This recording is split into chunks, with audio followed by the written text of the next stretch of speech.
ষষ্ঠ শ্রেণী প্রিয় শিক্ষার্থী সালদার স্যার ইউটিউব চ্যানেল থেকে তোমাদের সবাইকে স্বাগতম। আজকে তোমাদের জন্য একটি নতুন ভিডিও নিয়ে এসেছি। বাংলা মডেল প্রশ্ন, রায় ও মার্টিন প্রশ্নবিচিত্রের 1 নম্বর মডেল প্রশ্ন, প্রথম পর্যায়ক্রমিক মূল্যায়ন 30 মার্কের একটি স্কুলের প্রশ্ন। আমি বিশ্লেষণ সহ সম্পূর্ণ সমাধান দেখাবো তোমাদের এই ভিডিওতে। কাজে তোমরা যারা এখনও আমার চ্যানেলটিকে সাবস্ক্রাইব করোনি তারা এখনই চ্যানেলটিকে সাবস্ক্রাইব করে বেল আইকনটি প্রেস করে দাও এরকম আর অনেক ভিডিও পাওয়ার জন্য।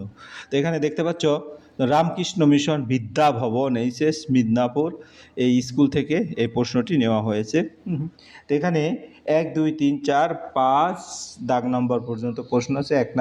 এক নম্বরে এমসিকিউ, 2 নম্বরে হচ্ছে এক কথায় উত্তর, 3 নম্বরে হচ্ছে তোমার 3 মার্কের প্রশ্ন যে কোনো একটি, 4 নম্বরেও 3 মার্ক, 5 নম্বরও 3 মার্ক, ঠিক আছে, 2 মার্ক, 2টি প্রশ্ন। যাই হোক, আমরা এক এক করে প্রশ্নের উত্তর দেখব। তা 1 নম্বরের প্রশ্নগুলি আমি যদি সম্পূর্ণ প্রশ্নগুলি একটু দেখি, যে ভর দুপুরে কবিতায় যে গাছের কথা বলা হয়েছে, এই একবারে টোটাল প্রশ্নটা এভাবে রেডি করা ওয়ার্ড ফন্টে, ঠিক আছে। তাহলে সঠিক উত্তরটি নির্বাচন করো। ভর্গদুর্গ কবিতায় যে গাছের কথা বলা হয়েছে সেটি হলো বট, অসহিত, মহুয়া, সেগুন। উত্তর হচ্ছে অসহিত গাছ, অর্থাৎ খ নম্বরের উত্তর। আমরা এখানেও দেখতেছি এটা খ নম্বরে দাগানো আছে, ঠিক আছে। এরপরে সেই দেশে যেথা প্রভাতে সূর্য ওঠে, সেই দেশ হলো কি? পাহাড়ি অঞ্চল, অরণ্য অঞ্চল, মরু অঞ্চল। তাহলে উত্তর হবে মরু অঞ্চল।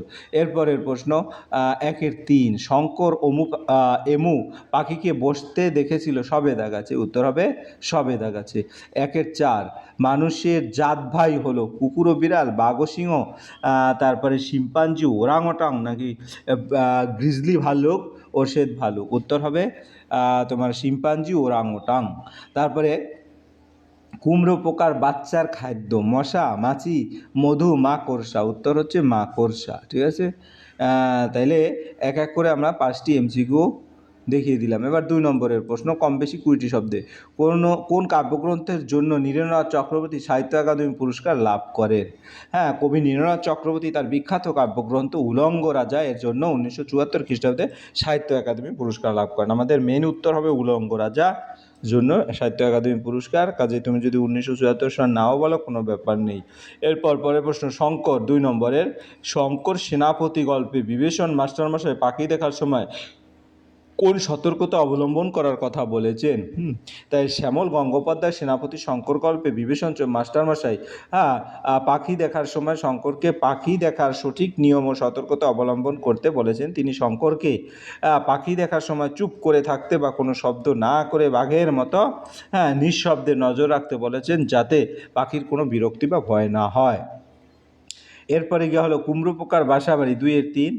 প্রবন্ধে কুমড়ো পোকার বাসাবাড়ি দেখতে কেমন হয়?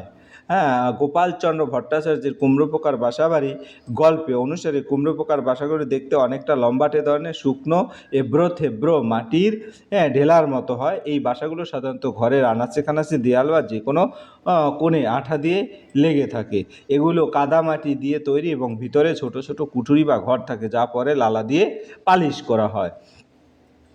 এরপরে 2-4 পশু পাখির ভাষা প্রবন্ধে কোন ধরনের প্রাণী খাওয়ার সময় কারো সঙ্গে ভাব করে না? পশু পাখির ভাষা প্রবন্ধে বলা হয়েছে যে কুকুর এই জাতীয় কোনো প্রাণী খাওয়ার সময় কারোর সঙ্গে ভাব বা বন্ধুত্ব করে না। এরপরের প্রশ্ন 2-5 দু বিসর্গ যোগ কর, এর সন্ধি রূপটি হলো দুষ্কর। এরপরের প্রশ্ন 2-6 উদাহরণ সহ পূরণবাচক শব্দের সংজ্ঞা নির্দেশ করো। উদাহরণও বলছে, তাই সমষ্টির মধ্যে কোনো উপাদান কত নম্বরে অবস্থান আছে তা যে শব্দ দ্বারা বোঝায় তাকে পূরণবাচক শব্দ বলে। এটি সংখ্যাবাচক শব্দের 1-2 ক্রমিক রূপ, যেমন প্রথম শ্রেণী, দ্বিতীয় শ্রেণী, তৃতীয় শ্রেণী, চতুর্থ বা দশম শ্রেণী, এরকম করে পূরণবাচক শব্দ হয়। এরপরে গবাক্ষ শব্দটির 2-7 বুজ্যোৎপত্তিগত প্রচলিত অর্থের পার্থক্য। গবাক্ষ শব্দটি বুজ্যোৎগত অর্থ গরুর চোখে, প্রচলিত অর্থ জানালা বা বাতাস ঢোকার ছিদ্র। এরপরে 16 এবং 12 সংখ্যা পূরণবাচক শব্দ হলো কি? ষোড়শ, এবং 12 হচ্ছে দ্বাদশ, 12। এবার মনন্তর শব্দটি সন্ধিবিচ্ছেদ কি? মনন্তর শব্দটি মনোযোগ অন্তর, মনন্তর, ঠিক আছে, মনোযোগ অন্তর, মনন্তর। এরপরে আমরা চলে যাব পরে 3 নম্বরের প্রশ্ন, প্রসঙ্গ নির্দেশ সহ কম বেশি 60 শব্দে যে কোনো একটি প্রশ্নের উত্তর দাও। 3 মার্কের প্রশ্ন, তো 3 মার্কে একটু বড় করে লিখতে হবে।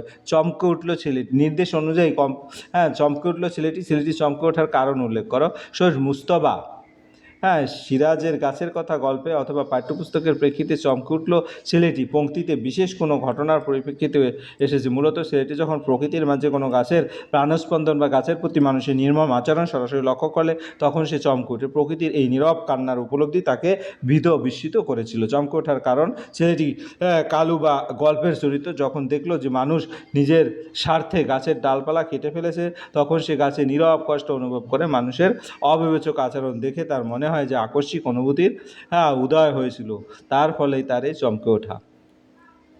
এরপরে ডিম পেড়েই আবার নতুন শিকার 3-2। হ্যাঁ, শিকারের সন্ধানে বের হয়। কারা বের হয় এবং তাদের ডিম পাড়ার পদ্ধতিটি উল্লেখ করো। তাহলে এখানে উদ্ধৃত অংশে কুমড়ো পোকার সম্পর্কে বলা হয়েছে শিকার পদ্ধতি। কুমড়ো পোকা তার তৈরি মাটির কুঠরিতে ডিম পাড়ার পর মাকড়সা শিকারের সন্ধানে বের হয়। তাদের শিকার পদ্ধতি নির্মূল। হুল ফোটানো। মাকড়সাকে ধরে এরা বারবার হুল ফোটায়, যার ফলে মাকড়সা মারা না গেলেও অসার বা পক্ষপাতগ্রস্ত হয়ে পড়ে। সংরক্ষণ। অসার মাকড়সাটি মুখে করে কুঠুরিতে এনে চিৎ করে শুয়ে রাখে এবং তার উদর দেশের পাশে ডিম পাড়ে। হ্যাঁ, ডিম পাড়ার পর তারা আবার নতুন শিকারের খোঁজে বের হয়। সারাদিন পরিশ্রম করলে 10-15টি মাকড়সা সংগ্রহ করে একই কুঠরিতে রাখে, যাতে ডিম ফুটে বের হওয়া বাচ্চা মাকড়সা খেতে পারে। এরপরের প্রশ্ন 4 নম্বর প্রসঙ্গ নির্দেশ কমপক্ষে 60 শব্দে। ও তো পথিকজনের ছাতা। ও বলতে কার কথা বলা হয়েছে, উক্তিটি তাৎপর্য বিশ্লেষণ করো। হ্যাঁ, নীরনাথ চক্রবর্তী রচিত ভরদুপুরের কবিতা উদ্ধৃত অংশ। ও বলতে অসত্য গাছকে বোঝানো হয়েছে। উদ্ধৃতির তাৎপর্য, ছায়া সুনিবিড় আশ্রয়। ভর দুপুরে প্রচণ্ড রোদে ক্লান্ত পথিক যখন চলতে চলতে ক্লান্ত হয়ে পড়ে, তখন অসত্য গাছটি তার ছায়া পথিককে পরম আরাম ও স্বস্তি প্রদান করে। পথিকজনের ছাতা। ছাতা যেমন রোদ বৃষ্টি থেকে মানুষকে রক্ষা করে, তেমনি সুউচ্চ বিশাল ডালপালা বিশিষ্ট অসত্য গাছটি ছাতার মতোই পথিককে রোদ থেকে ছায়া দিয়ে অসার আশ্রয় দেয়। পরোপকারিতা, গাছটি কোনো প্রতিদান ছাড়াই পথিককে ক্লান্তি দূর করার সুযোগ দেয়। সহজ কথা, অসহ্য গরমে গাছের শীতল ছায়াকে এখানে রূপকভাবে পথিকজনের ছাতা বলা হয়েছে, যা প্রকৃতির পরোপকারী রূপটি তুলে ধরে। এরপরের প্রশ্ন, ও তপ্ত পাহাড় বেদনায় বুক ভরে কার কথা বলা হয়েছে, তার এমন অবস্থার কারণ উল্লেখ করো। হ্যাঁ, কবি হাইনের পাইন দাঁড়িয়ে আকাশে নয়ন তুলে কবিতায় তপ্ত মরুভূমির পাহাড় উপর দাঁড়িয়ে থাকা এক পাম গাছের বা খেজুর গাছ কথা বলা হয়েছে। তার এমন অবস্থার কারণ হলো ভয়াবহ পরিবেশের পাম গাছটি তীব্র তপ্ত মরুভূমির রোদে মরুভূমির উত্তপ্ত পাহাড়ে একা দাঁড়িয়ে থাকে। একাকিত্ব বা বিচ্ছিন্নতা, সে তার নিজের পরিবেশ নেই, সে বরফের দেশে দাঁড়িয়ে থাকে। পাইন গাছের স্বপ্ন দেখে যে পাইন গাছ তার থেকে অনেক দূরে এবং ভিন্ন আবহাওয়ায় থাকে। বিরহ যন্ত্রণা, বরফে ঢাকা শীতের দেশে থাকা পাইন গাছের কথা ভেবে তপ্ত মরুভূমি থাকা পাম গাছটি মনে মনে গভীর বেদনা বোধ করে। মূল বিষয়, তীব্র তাপ এবং শীতের দেশের বন্ধুকে দেখার ও পাওয়ার অসম্ভব আকাঙ্ক্ষা। এই দুই কারণে পাম গাছটির বুকে বেদনায় ভরে ওঠে। এরপরের প্রশ্ন কম বেশি 150 শব্দে। ভর দুপুরে শব্দ, এটাও কিন্তু 5 মার্ক করে একটা প্রশ্ন, ঠিক আছে। তাহলে ভর দুপুরে কবিতার নামকরণের সার্থকতা নিজের ভাষায় লেখো। নীরনাথ চক্রবর্তী রচিত ভর দুপুরে কবিতাটি নামকরণের দিক থেকে অত্যন্ত সার্থক ও ব্যঞ্জনাময়। কবিতার মূল উপজীব্য হলো তোমার গ্রাম বাংলার অলস নির্ঝুম দুপুরের এক জীবন্ত ছবি, যা কবি অত্যন্ত নিপুণভাবে ফুটিয়ে তুলেছেন। দুপুরের প্রখর রৌদ্রে যখন চারিদিক নিস্তব্ধ, মানুষজন ক্লান্ত হয়ে বিশ্রাম নেয়, সেই সময়কার একটি ছবি এখানে ফুটে উঠেছে। কবি এখানে দেখেছেন গ্রামের পাশ দিয়ে বয়ে যাওয়া নদীটি একা বয়ে চলেছে। নদীর ধারে অশ্বত্থ গাছটি দাঁড়িয়ে আছে এবং রাখাল বালকেরা ছায়াঘেরা স্থানে বিশ্রাম নিচ্ছে। নিস্তব্ধতায় কেবল ঘুঘুর ডাক ও নদীর কলতান শোনা যায়।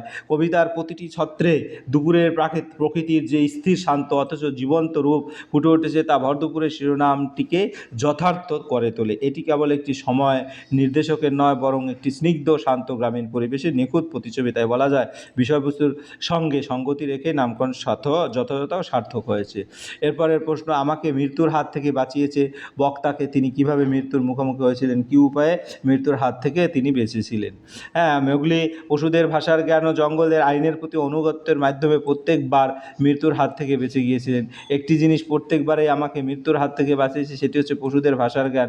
এই উক্তিটি করেছেন রুট ইয়ার্ড কিপলিং এর বিখ্যাত গল্প দ্য জঙ্গল বুকের অন্যতম চরিত্র মোগলি। তিনি কিভাবে এবং কেন বেঁচেছিলেন তার বিবরণ নিচে দেওয়া হলো। মৃত্যুর মুখোমুখি মোগলি জঙ্গল এবং সভ্য জগতের মাঝখানে অবস্থান করলেও মানুষের তৈরি জটিলতা ও ছলচাতুরি বুঝতে পেরেছিল সে মানুষের সমাজ ও জঙ্গলের হিংস্র পশু যেমন শের খান উভয়ের থেকে মৃত্যুর মুখোমুখি দাঁড়িয়েছিল, কারণ সে নিজেকে কোনো দলেরই পূর্ণ অংশ মনে করতো না। বেঁচে থাকার উপায় মোগলি পশুদের ভাষা জানতো এবং জঙ্গলের আইন মেনে চলতো। এ বিশেষ জ্ঞান তাকে বন্য প্রাণীদের আচরণে পূর্বাভাস পেতে সাহায্য করতো, যা তাকে বারবার হিংস্র পশুদের আক্রমণ থেকে রক্ষা করছে। ভয় জয় মুগলি কেবল জ্ঞান নয়, বরং তার অসীম সাহসিকতা বুদ্ধির ব্যবহার করে মৃত্যুর হাত থেকে বেঁচে ফিরছিলেন।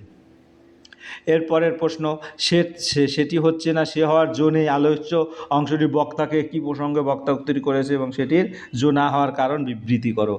আলোচ্য উক্তিটি সুকুমার রায় হজ বড়লা গ্রন্থে কাক চরিত্রটির গল্পে কাক তার নিজের কাক পরিচয়টি ঠিকমতো প্রমাণ করতে ও কাকের মতো আচরণ করতে না পেরে হতাশ হয়ে উক্তিটি করেছে। তার কাক হওয়ার জো না হওয়ার কারণ হলো সে কাক হয়েও কাকের মতো কা কা না করে মানুষের মতো কথা বলে এবং নিজের আসল পরিচয় ভুলে অদ্ভুত কাণ্ডকারখানা করে। বিস্তারিত কারণ নিচে দেওয়া হলো। স্বভাবগত পার্থক্য, কাকের প্রধান বৈশিষ্ট্য হলো কা কা শব্দ দ্বারা, কিন্তু এই কাকটি মানুষের মতো কথা বলে। পরিচয় সংকট, সে নিজের কাক পরিচয়টি পুরোপুরি ধারণ করতে পারে না। সে মনে করে যে কাক হিসাবে সম্পূর্ণ হতে পারছে না, তাই তার আর কাক হওয়া সম্ভব নয়। অদ্ভুত আচরণ, সে কাকের স্বভাবের বাইরে গিয়ে অসংলগ্ন আচরণ করে, যার ফলে তার কাছে মনে হয় সেই হচ্ছে না, সে হওয়ার জো নেই। মূলত নিজের সক্রিয়তা এবং সহজাত কাকের চরিত্র ধরে রাখতে না পারার অক্ষমতা থেকেই সে এই উক্তিটি করেছে। এই ছিল তোমার টোটাল যে প্রশ্ন, তার সামগ্রিক এক এক করে লাইন বাই লাইন উত্তর। আশা করি ভিডিওটি তোমাদের অনেক উপকারে আসবে। ভিডিওটি দেখার জন্য অসংখ্য ধন্যবাদ। ভিডিওটি ভালো লাগলে লাইক কমেন্ট শেয়ার করতে ভুলবে না। আজ এই পর্যন্তই, ধন্যবাদ সবাইকে।